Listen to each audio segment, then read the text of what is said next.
I think Hong Kong makes a great place to start a new company because we're very multinational by nature. We were a British colony and now we're a Chinese city. Citizens in Hong Kong are very outward looking. They realize that the city survives on trade.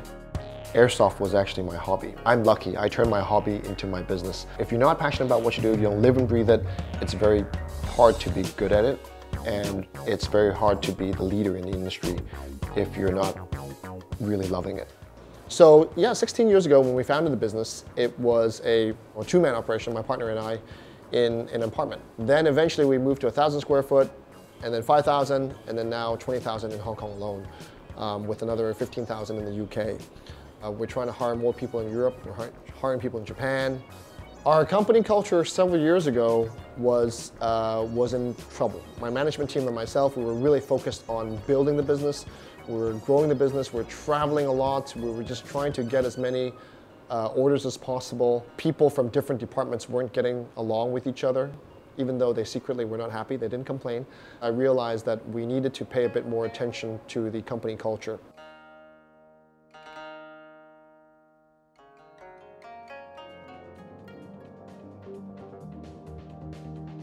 Western staff are very goal-driven. You give them a goal and they just do it. As my favorite business coach, Cameron Herold, likes to say, paint the picture and they will do it. They will know what to do. I also found that after I did it, they felt much more fulfilled. They felt much more satisfied. They felt proud of their achievements because they felt that it was something that they had taken from beginning to end by themselves. The Asian way of doing it was actually asking them, what do you think our culture is right now? And identifying that and learning who you are, and also bringing people that fit that culture that everyone got along with. All this came together to build a lot more camaraderie and friendship. The staff can talk to him directly, he's open, he's friendly, but at the same time, they give him respect because I think part of Chinese culture is walk the talk, right? You go out there, if you say work hard, then you have to be exemplary in that, and he embodies all that. He said, I'm going to put in the hours, so follow.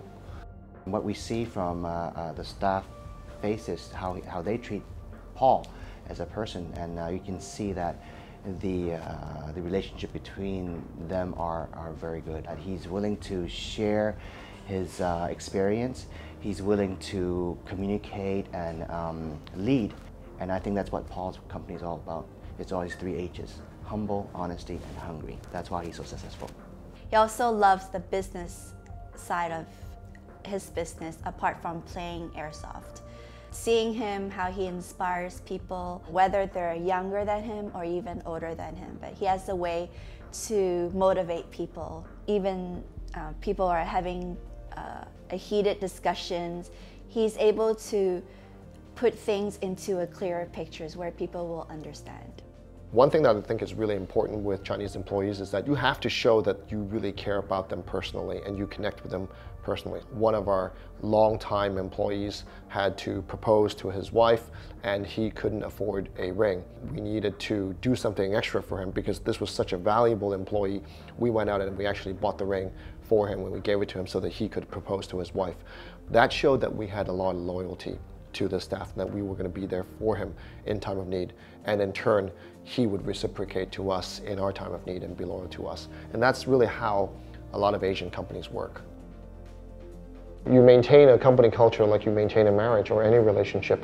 It's constant. You can't just build it and then expect that it will stay and then you can back off on it. I'm not always necessarily right. On my staff have a lot of wisdom, and so I learn from them as well. We grow through experiences, and if we do it together, we grow in the same direction. Yeah, it's an ongoing process.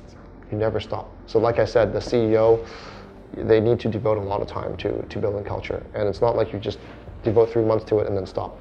It's 40% of your time or 50% of your time forever. You can't let it stop.